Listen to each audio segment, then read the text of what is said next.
El presidente López Obrador sigue defendiendo la decisión de su gobierno de liberar a Ovidio Guzmán para frenar la violencia desatada en Culiacán el pasado jueves. Esta medida la apoya el 45% de la población, pero el 49% está en desacuerdo, según una encuesta publicada hoy por el periódico Reforma.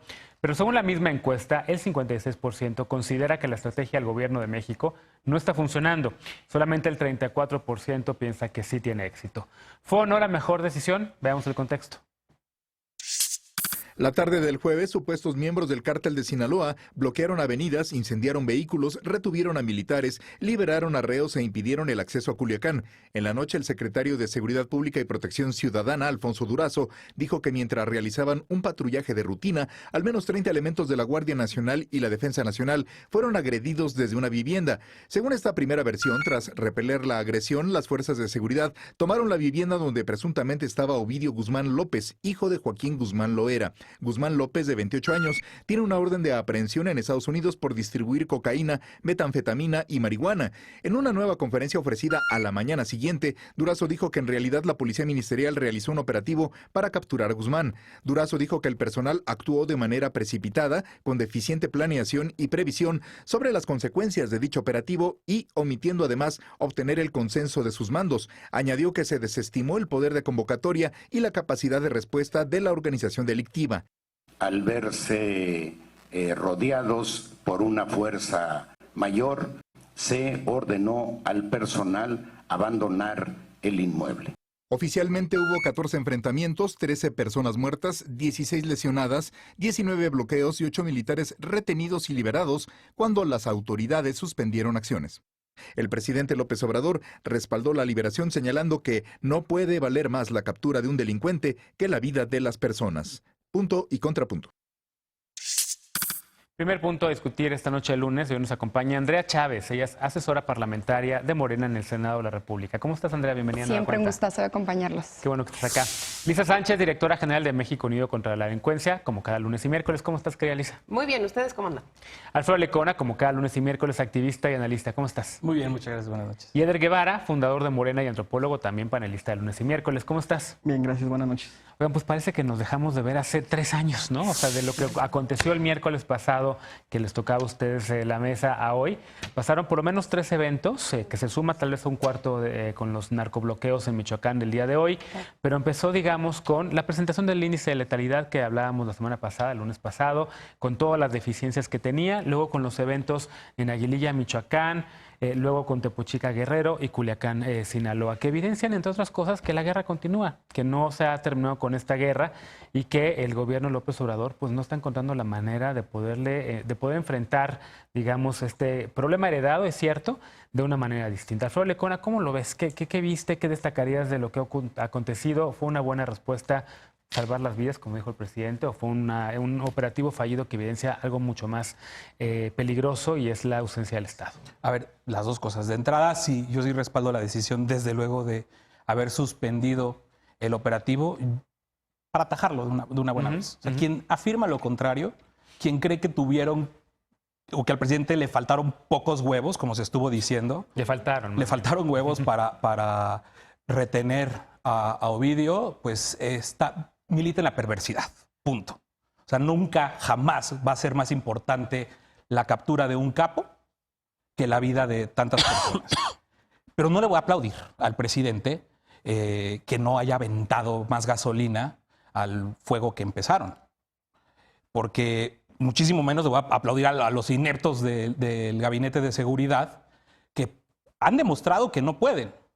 A ver, si Alfonso Durazo, 5 horas después, flanqueado de todo el gabinete de seguridad, nos sale a decir que no tenían idea de que esto era un operativo, que era un patrullaje de rutina, la misma historia que nos han contado los últimos 13 años, pues entonces no pueden, entonces no controlan nada, entonces no mandan a las Fuerzas Armadas, no mandan a la Guardia Nacional. Alfonso Durazo, que se supone que es el titular de la Secretaría de Seguridad Pública, entonces sencillamente no puede. Eso es por un lado. Por el otro lado, vemos, como bien decías... ¿Debería renunciar? Por supuesto, ¿no? Lleva ya, ¿qué? 100 horas de tiempo extra en ese cargo. Entonces, no podemos admitir que nos hayan mentido de la forma en la que nos mintieron ese jueves, desmentido por el propio presidente, cosa que tampoco voy a aplaudir. Porque muchos hablan de que el presidente, a diferencia de otros sexenios, al otro día dio la cara y dio la versión real. Por favor, no puede decir otra cosa.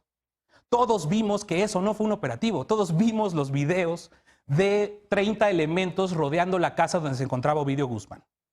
Entonces, conforme se fue dando la información, fuimos sabiendo cómo nos fuimos engañando. Que sí fue un operativo. Por eso, Andrés Manuel dijo, sí fue un operativo. Que no fue un operativo. No, Alfonso Durazo dijo que no había sido un operativo un día antes. Que había sido un patrullaje. Un accidente. Un accidente. Ay, nos lo encontramos de repente cuando nos agredieron.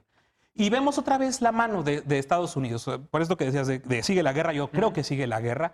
Sigue la mano de Estados Unidos. Ya sabemos que ya llevábamos 10 meses, o ya llevaba el gobierno mexicano 10 meses procesando la captura con fines de extradición para Ovidio Guzmán. ¿Y por qué pasó el jueves? ¿Por qué el jueves a las 3:30 de la tarde, de esa forma? ¿Cuál era la urgencia? Y creo que das en el clavo cuando haces el recuento de la semana pasada. Después de Aguililla el lunes, de Tepochica el martes, a la Sedena le urgía su jueves de gloria, donde en la mañana estuvieran poniendo la primera piedra del aeropuerto que van a construir, del cual se van a beneficiar, para que en la tarde salieran con la captura de una cabeza de un capo a presión de Estados Unidos, pero le surgía ese jueves de gloria y ya vimos cómo terminó.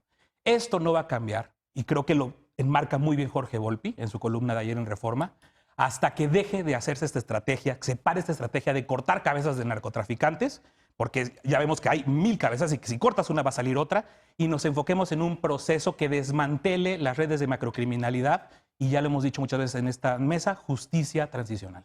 ¿Cómo lo ves, Andrea? Hay quien dice que fue un presidente humanista, Claro. que esto no va a ser una Ayotzinapa. Correcto. ¿Va a ser o no?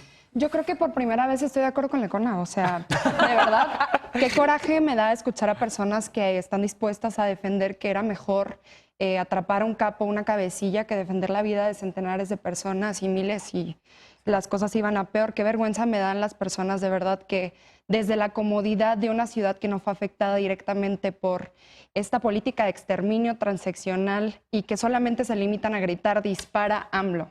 De verdad que ojalá estas personas se pudieran dar una vuelta por Badiraguato, por Culiacán, por Ciudad Victoria, por Ciudad Reynosa, por Badiraguato, donde, por Nogales. cierto, estuvo el presidente en febrero de Correcto, este año. donde él estuvo Por presente. primera vez. Por primera vez un presidente. O por Ciudad Juárez, ciudad de la que yo provengo, y en donde tristemente muchas víctimas fueron descritas como daños colaterales. 40,000 sumaron en el sexenio de Felipe Calderón, y las que tuvimos mejor suerte, pues aún sufrimos las secuelas del miedo, de la desesperación.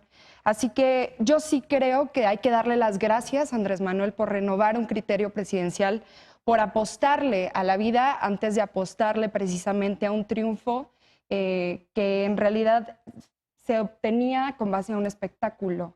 Y creo que aquí estoy de acuerdo con Lecona en el sentido de que me da tranquilidad tener a un presidente que le apuesta a los ciudadanos antes de colgarse la medallita y tener el trofeíto de agarré a un capo. Combatir a la delincuencia no es tirar las cabecillas, es eliminar las brechas de desigualdad, es rescatar a los jóvenes y brindar oportunidades, que creo que es lo que está haciendo este gobierno, y yo sí se lo aplaudo. Licia, y sin embargo, a pesar de todo lo que dice por acá Andrea, pues este va a ser el año más violento en las últimas décadas. Casi ya van 30,000 muertos. La estrategia parece ser la misma. ¿Es una falla de comunicación? ¿Es la misma estrategia? ¿Es el Ayotzinapa de AMLO otra vez? Yo no creo que sea necesariamente la Ayotzinapa, pero sí estoy de acuerdo en que hubo distintos errores que es necesario señalar, sobre todo para que se corrijan hacia adelante. Uno muy importante, lo acabas de mencionar, es el tema de comunicación. No puede ser que hayamos tenido un secretario de Seguridad Ciudadana que nos haya mentido en la noche y que haya tenido que rectificar el presidente. Tampoco es posible que no hayan encontrado al presidente, no que haya habido un periodo de incomunicación en el medio de una crisis donde había una ciudadanía sufriendo. Tampoco necesariamente es creíble ni deseable, sobre todo, ¿no?, que se supone que se haya dado este operativo sin haber comunicado a la cadena de mando competente, ¿no? Los mismos generales del ejército desconocían supuestamente, ¿no? Supuestamente. El desenlace o la orden de haber implementado este operativo. Entonces me parece que en términos comunicacionales hay mucho que hacer, no solo de cara a la ciudadanía, sino también de cara a las redes de confianza dentro del mismo gobierno, porque no... pues esto tiene que ser o una estrategia unificada y la misma, o no va a salir, ¿no? Un segundo punto que sí me importa pues mucho resaltar es esto de todos modos, aunque celebremos la decisión de que no se haya prolongado una balacera, una masacre, no se haya expuesto a las familias de los militares o los miembros de las fuerzas del orden que participaron en este operativo, lo que no debemos perder de vista es que tiene efectos. Es decir, va a tener efectos en el comportamiento criminal, va a tener efectos también en la relación del Ejecutivo con el Ejército en particular. Vimos ciertas reacciones filtradas en redes sociales sobre el enojo del Ejército, porque otro de los errores de comunicación fue haberle echado la culpa de esto al mando más operativo, más a ras de calle, como diciendo ellos que lo implementaron mal, ellos que no previeron. Y hubo ya una reacción de enojo del Ejército. Insisto, en el contexto de violencia que tú muy bien describes, no necesitamos un Ejecutivo y un Ejército enconado. Todo lo contrario. Yo simplemente tomo este episodio, creo que México Unido lo hizo desde el día siguiente de los sucesos de violencia para retomar la agenda de reforma de política de drogas. Sí. Recordemos que este tipo por el que iban supuestamente el hijo del Chapo o los hijos del Chapo, todos los líderes del cártel de Sinaloa, estaban siendo perseguidos porque tienen procesos abiertos por conspiración para el tráfico internacional de drogas, de marihuana, de metanfetamina y de cocaína con destino a los Estados Unidos. Entonces no puede ser posible que en este país, incluso el mismo presidente diga que no está en su agenda una posible regulación legal de las drogas cuando está escrito en el Plan Nacional de Desarrollo y cuando es claro 13 años después que esto ya no jala. Que se está discutiendo cuando hoy. ya está dictaminando una iniciativa que toca solamente marihuana y por eso también yo me sumo al colectivo Regulación por la Paz que está pidiendo que se privilegien los intereses de las industrias nacionales y no nada más que se hable sobre marihuana, sino ya que se hable sobre todas las drogas. Todas, ¿no? todas. Eder, ¿cómo lo ves? ¿Es un punto de inflexión para este gobierno? Yo creo que es la ¿Debería mayor- comparecer el secretario Durazo y el secretario Sandoval? Sí, claro. ¿Ambos? Es tarde, supuesto. tendrían que dar largar, explicación. ya no tendrían que llegar a una comparecencia en un gobierno decente. Hasta lo pidió Andrés Manuel. Una a ver, comparecencia, él dijo por que él favor. iría. Claro. Sí, claro. Pero a una de Yo los creo gobiernos que sí tienen que dar muchas explicaciones el Gabinete de Seguridad. Creo que es la mayor crisis que ha tenido este sexenio. También creo que el gobierno federal, Andrés Manuel López Obrador, no tiene la necesidad de agarrar a un capo para mejorar sus puntos de su legitimidad. En una semana en la que efectivamente inició la construcción del aeropuerto de Santa Lucía, que era una prioridad para él, en una semana en donde cayeron el Romero de Champs, o sea, para la 4T como tal, fue una semana complicada en temas de seguridad y positiva en términos de las prioridades del presidente de la República en cuanto a en combate a la corrupción y la construcción del aeropuerto. Entonces, no era necesario, pero además, este operativo, coincido plenamente con Lecona, fue un operativo planeado por alguien. Hoy todo el No mundo es, coincide parte, con Lecona y- no es parte Raro. del plan de paz y seguridad del gobierno de la 4T. O sea, en el plan de paz y seguridad se plantea, uno, que la guerra acabó en cuanto a estrategia de combate a los grupos del crimen organizado. ¿Qué significa eso? Que no es la prioridad de tener cabecillas del narcotráfico y hacer combate cuerpo a cuerpo. Esto que hicieron, quien haya tomado esta decisión, no midió la capacidad de reacción del cártel de Sinaloa. ¿A quién se le ocurre meterse a la fortaleza de la principal multinacional de drogas, fortalecida en los últimos sexenios, meterse a Culiacán a tratar de aprender a este sujeto? Sí. Es un error total y por supuesto yo sí reconozco la voluntad del presidente de no batizar el conflicto. Prefirió cargar el costo político de soltar a este sujeto y a Reconoció partir la de eso... falta de previsión en y- la operación. Pero esto me deja una duda muy grande. ¿Quién tomó la decisión? ¿Por qué se tomó esta decisión? ¿A partir de qué parámetros? Porque a mí lo que me queda claro es que cuando el presidente supo y le tocó a él asumir las decisiones, fue cuando todo se tranquilizó, porque cuando salieron a dar esta supuesta explicación, la primera explicación, el Gabinete de Seguridad dijeron mentiras. Entonces, ¿qué está pasando? ¿Qué sucedió en este caso concreto? ¿Qué sucedió en Sinaloa? Esa es una de las grandes interrogantes. Y me queda otra duda, que Sí. además... Rápido, porque nos queda corte, vamos a Sí, empezar a hablar de Culiacán, pero... me queda otra duda. Ujú. Además, está claro, bueno, más que duda es una certidumbre. Está clarísimo, a partir de la respuesta que dio el cártel de Sinaloa con la captura del hijo del Chapo, el pacto que tenían el Chapo, el cártel de Sinaloa con los expresidentes. Porque, ¿por qué? el cártel de Sinaloa no tuvo esta misma reacción cuando detuvieron al Chapo mismo.